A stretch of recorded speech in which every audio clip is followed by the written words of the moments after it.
जी बेटा, तो हमने हमारी स्टार्ट कर दी थी कौन सी, बैक्टीरियल डिजीज, और बैक्टीरिया में हमने जो कंप्लीट कर ली थी वो थी टाइफाइड। ठीक है, अब जो नेक्स्ट जो बैक्टीरियल डिजीज आप लोगों के सिलेबस में दे रखी है वो है न्यूमोनिया। और जो निमोनिया को जो बैक्टीरिया फैलाता है it is known as diplococcus. देखो कोकस बैक्टीरिया ना, जब हमने किंगडम मोनेरा किया था तो उसके अंदर हमने क्लासिफिकेशंस पढ़ी थी, कोकस बैक्टीरिया, बैसिलस बैक्टीरिया क्या होते हैं। तो निमोनिया भी कौन सा बैक्टीरिया होता है, एक डिप्लोकोकस बैक्टीरिया होता है, और उस डिप्लोकोकस बैक्टीरिया का नाम है डिप्लोकोकस न्यूमोनी। क्लियर। और जो डिप्लोकोकस बैक्टीरिया है या स्ट्रेप्टोकोकस न्यूमोनी है, इसका नाम आया था हमारी जेनेटिक्स में कि जब जेनेटिक मटेरियल की कंफर्मेशन स्टार्ट की गई थी तो जो ग्रिफिथ जिसने सबसे पहले बताया था डीएनए जेनेटिक मटेरियल होता है ना, उसने कौन से इसी स्ट्रेप्टोकोकस बैक्टीरिया के ऊपर ही तो स्टडी कर रहा था। क्लियर। तो न्यूमोनिया को कौन सा बैक्टीरिया फैलाता है, Streptococcus pneumoniae. Mode of transmission कैसी होती है, एयरबोर्न या ड्रॉपलेट इन्फेक्शन। ठीक है, क्यों, क्योंकि एरोसोल्स वो छोटे छोटे पार्टिकल्स जो कि एयर में प्रेजेंट होते हैं, हैवी रहते हैं, they are known as the aerosols. Bacterial cyst are separate by sputum of the patient. Sputum होता है बेटा जो हमारा थूक रहता है ना, जिसमें वो लिक्विड सा निकलता है, ठीक है, उसको बोलते हैं। कंटामिनेटेड यूटेंसिल, अगर गंदे बर्तन है पेशेंट के, उसके थ्रू भी क्या करता है, ये न्यूमोनिया बहुत जल्दी फैलता है। इंक्यूबेशन टाइम पीरियड है 1 से 3 दिन, बड़ी जल्दी न्यूमोनिया जो बैक्टीरिया वो बहुत जल्दी अपना इफेक्ट शो कर देता है। इसके अंदर क्या होता है बेटा, collection of lymph and mucus in the bronchiole. जो हमारी ब्रोंकाई रहती है ना, जब डिवाइड होती है दोनों लंग्स में, उनको बोलते हैं ब्रोंक्यूल्स। और उसके अंदर जो लिम्फ और जो म्यूकस है, न्यूमोनिया में हम यही तो कहते हैं ना, कफ जम गया, वो म्यूकस वगैरह इकट्ठा होने लग जाता है। तो इसकी वजह से क्या होता है, हमारे सांस लेने में तकलीफ होती है। रेस्पिरेटरी जो ट्रैक होता है उसी को तो अफेक्ट करता है ये, कि जो रेस्पिरेटरी एफिशिएंसी है वो कम हो जाएगी, यानी कि सांस लेने में दिक्कत होगी, खांसी हो जाती है, सर दर्द, बुखार का चढ़ना। क्लियर। प्रोफाइलैक्सिस, प्रोफाइलैक्सिस का मतलब इसकी प्रिवेंशन क्या होती है, वही भाई जिसके न्यूमोनिया होगा उसको कुछ दिन अलग रखो। पेनिसिलिन वगैरह, फ्लूकोजैसिलिन वगैरह कुछ एंटीबायोटिक होती हैं जो कि इस डिजीज के अंदर क्या की जाती है बेटा, ली जाती है। क्लियर। चलो, इसके अलावा भी कुछ एक्स्ट्रा इंफॉर्मेशन वगैरह होती हैं जो कि बैक्टीरियल डिजीज वगैरह, ठीक है, आपके जो कि कंपटीशन वगैरह में काफ़ी आती है।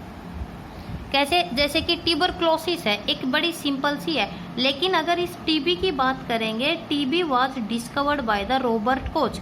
बेटा टीबी को जो बैक्टीरिया फैलाता है उसको सबसे पहले किसने डिस्कवर किया था, जिस साइंटिस्ट ने, उसका नाम था Robert Koch.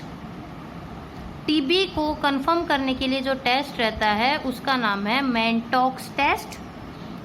24 March is celebrated as World TB day.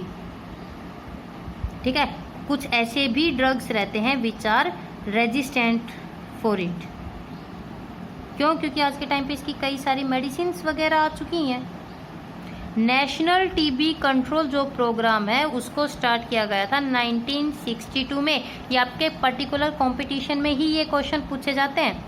ICMR की रिपोर्ट ने ये कहा था कि जो एचआईवी टीबी है वो काफ़ी ज़्यादा फैलने वाले हैं, लेकिन आज के टाइम पे टीबी को क्या कर लिया गया, रोक लिया गया ना। टीबी की जो टैबलेट होती है उनका क्या नाम है, डोट्स थेरेपी। देखो DOT, ये बहुत कॉमन है, पहले इसकी बड़ी ऐड आती थी, direct observation therapy. Clear. BCG vaccine which is prepared from बोविन tubercle bacilli of the cattle. इसके बारे में भी पूछा जाता है कि इसकी जो वैक्सीन है उसका नाम BCG है, लेकिन जो BCG वैक्सीन है उसको कहाँ से लिया गया है, बोविन tubercle bacilli of the cattle. एक DPT वैक्सीन बताई थी ना, डिप्थेरिया की, जो कि 5 साल से छोटे बच्चे होते हैं उनके लगाई जाती है बेटा। स्टिक टेस्ट होता है एक, कि वो डिप्थेरिया वगैरह के बारे में पता चलता है, लेकिन DPT एक अकेली इसकी नहीं है। DPT 3 बीमारियों की वैक्सीन है, डिप्थेरिया, पर्टूसिस और टेटनस। और ये डिप्थेरिया, पर्टूसिस और टेटनस तीनों ही कैसी होती है, बैक्टीरियल डिजीज होती है, जिसकी कि ये वैक्सीन वगैरह बनाई जाती है। कोलेरा हैजा के बारे में भी बता रखा है कि जो कोलेरा है, कोलेरा के भी बैक्टीरिया को, ट्यूबरक्लोसिस वाले जो साइंटिस्ट था जिसने टीबी के बैक्टीरिया को पहचाना था, रॉबर्ट कोच, उसी को पहचाना था। कोलेरा की जो वैक्सीन रहती है, it provide immunity for only 6 month. Vaccine है लेकिन सिर्फ कितने महीने इफेक्टिव रहती है? 6 महीने, है ना। इसकी ORS रहती है, ओरल रिहाइड्रेशन सोल्यूशन, ORH पिलाया जाता है ना। क्लियर? चलो जी, बांग्लादेश इससे अफेक्ट होने वाला सबसे बड़ी कंट्री मानी गई है। कोलेराजन टॉक्सिन, जो कि ये कोलेरा को फैलाने वाला बैक्टीरिया प्रोड्यूस करते हैं। लेप्रोसी, जिसको कि हम कुष्ठ के नाम से जानते हैं, this is also known as Hansen disease. Hansen scientist थे, उन्होंने इसको डिस्कवर किया था। टेटनस, टेटनस का जो बैक्टीरिया जिस केमिकल को रिलीज करता है, this is known as tetanospasmin. Neurotrophic disease है। न्यूरोट्रोफिक मतलब जो हमारे मोटर न्यूरॉन्स जो कि वापिस इंफॉर्मेशन लेके आते हैं, इसको लॉक एंड जॉ भी बोलते हैं। हमारा जो जबड़ा रहता है ना, वो रुक जाता है एक जगह। क्लियर? चलें अब आगे। चलो जी, अब हम जो आगे बात करने जा रहे हैं वो करने जा रहे हैं वायरल डिजीज के बारे में। और वायरल डिजीज में जो सबसे पहली आती है, this one is known as the common cold. जो कोरोना फैल रही है ना, इसी की बहन भाई है वो। कॉमन कोल्ड जिस वायरस की वजह से फैलती है, उस वायरस का नाम है राइनो वायरस। एयरबोर्न है, ड्रॉपलेट इन्फेक्शन वगैरह के थ्रू फैलती है। इंक्यूबेशन पीरियड कुछ घंटे से लेके कुछ दिन का, कई बार 2-4 घंटे में असर दिखा देती है, कई बार 2-3 दिन ले लेती है कॉमन कोल्ड। सिम्टम्स है ना, हमारे नाक अफेक्ट होता है, nasal epithelium, upper respiratory. Pneumonia और कॉमन कोल्ड में कई बार क्वेश्चन पूछा जाता है, बेटा न्यूमोनिया बैक्टीरियल है, लोअर रेस्पिरेटरी सिस्टम, ट्रैकिया के नीचे वाले हिस्से को अफेक्ट करती है। Common cold upper respiratory system को अफेक्ट करती है। प्रोफाइलैक्सिस, वैक्सीन तो है ही नहीं, मोस्टली वो एंटीबायोटिक्स वगैरह ही ली जाती हैं। वो ये है कि साफ सफाई रखी जाए और इसके अलावा जो पेशेंट होता है उसको क्या किया जाए बेटा, आइसोलेट किया जाए ताकि वो ज़्यादा सेपरेट ना हो सके। ठीक है। उसके बाद जो नेक्स्ट वायरल डिजीज आप लोगों को करनी है उसका नाम है डेंगू। ब्लैक बोन फीवर के नाम से, इसमें जो हमारी हड्डियां है ना वो बड़ी कपकपाने लग जाती है, बड़ी भयंकर बीमारी है। ब्रेक बोन फीवर के नाम से जानते हैं। और जो मच्छर, जिस मच्छर के थ्रू ये फैलती है, उस फैलाने वाले मच्छर का नाम है एडीज। क्लियर? लेकिन जो फैलाता है वायरस, उस वायरस का नाम है फ्लेवीराइबो वायरस। ठीक है बेटा, डेंगू फीवर को कौन सा वायरस फैलाता है? फ्लेवीराइबो वायरस। और जो ट्रांसमिशन है उसका वो मच्छर के थ्रू होता है और उस मच्छर का नाम है Aedes. Aedes aegypti which is also known as the tiger mosquito. जो साफ पानी रहता है वहाँ पर रहता है। हम कहते हैं ना डेंगू मोस्टली दिन में, कि डेंगू का मच्छर दिन में काटता है, साफ पानी में होता है और दिन के टाइम पे ये मच्छर काटता है। इंक्यूबेशन टाइम पीरियड होता है 3 से 8 दिन। बेटा जो ये डेंगू होती है ये 2 टाइप की होती है, क्लासिकल और हैमरेज। क्लासिकल मतलब अचानक में बुखार का चढ़ना, सिर्फ आगे का जो माथा है वो दुखता रहेगा, आँखों के पीछे दर्द होता रहता है, मसल्स और जो जॉइंट्स वगैरह है वो दुखते रहते हैं, भूख नहीं लगती। ठीक है, बॉडी के ऊपर रैशेज वगैरह आ जाते हैं, नोजिया, नजला, पानी सा निकलता रहता है, वोमिटिंग वगैरह। एक है हैमरेज, है ना, ब्रेन हैमरेज यानी कि ब्लड से रिलेटेड वाली ब्लीडिंग, नाक से, मुंह से, गम, स्किन वगैरह से क्या रहता है बेटा, खून निकलने लग जाता है। ये काफ़ी खतरनाक होती है। सीवियर पेन, पेट में बहुत ज़्यादा दर्द होता है, उल्टियाँ जो लगती है, कई बार खूनी उल्टी, ठीक है, वोमिट के साथ ब्लड वगैरह निकलने लग जाता है। स्किन जो रहती है वो बिल्कुल ठंडी पड़ जाती है, मुंह सूख जाता है, पल्स बिल्कुल डाउन में चली जाती है, सांस नहीं ली जाती, ठीक है, तकलीफ रहती है।